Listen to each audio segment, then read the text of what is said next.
Hi, it's Bobby. So I am getting ready to have you all start with the psychosocial assessment. Now, usually the problem that I have is that I oftentimes wait too long to talk about it. So I decided to do it a little bit differently this time and talk about it earlier. The psychosocial assessment is exactly that. It's an assessment that takes a look at the psychological, the medical issues with somebody, the social issues with somebody, educational issues, legal history, all those kinds of things get put into one form.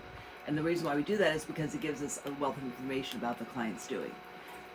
It can be a very long process. I oftentimes will tell a client that when I do a psychosocial, like, I'm going to ask you a bunch of questions and I just need like short answers because any one of them is something we could talk about for a long period of time. I was doing a session this morning with a gentleman and we were doing his biopsychosocial for a place that I run, the Way Home Treatment Center in Wilton Manors, Florida. And we were we were kind of going over like who's the family you were born to, tell me about the family you were raised in. His father didn't live in the home after 3, so we talked about that relationship. We talked about any trauma that he had as a child. We talked about any kind of sexual trauma, emotional trauma, or physical trauma that occurred. We talked about any kind of, it's really, since 9/11, one of the things that's really changed is we're talking a lot more about like environmental stressors, environmental trauma. So when people saw the planes fly into the World Trade Center, that was traumatic. It was traumatic. There's no way around that.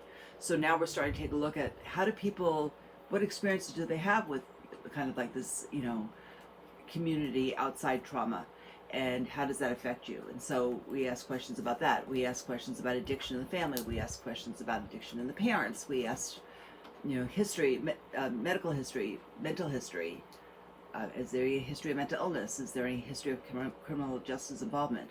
And the reason why we do all that is because we want to get a really good feeling for what the client is experiencing in life. Like what kind of got them to the place that they are today. That doesn't mean that it can't change, because it can. That's what we do as therapists. But it is about taking a look at the basic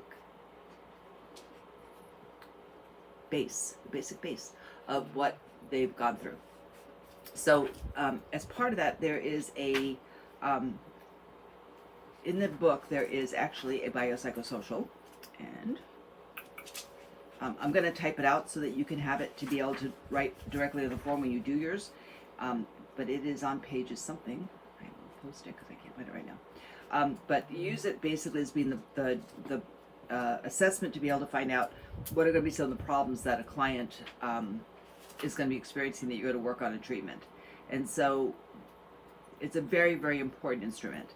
What I posted in this session is a mock client, me, talking about her history with addiction. Not me, made it up, but I'd like you to take a look at it and listen to what she has to say, and then look through the biopsychosocial that's in your book and start to formulate some questions that you would have given. I mean, that's obviously, I think it's like 6 minutes or something, so that's a very short history. So take a look at going through it and seeing what are some of the other questions that you think you would need to know based on what the biopsychosocial says and what the person was saying in the video.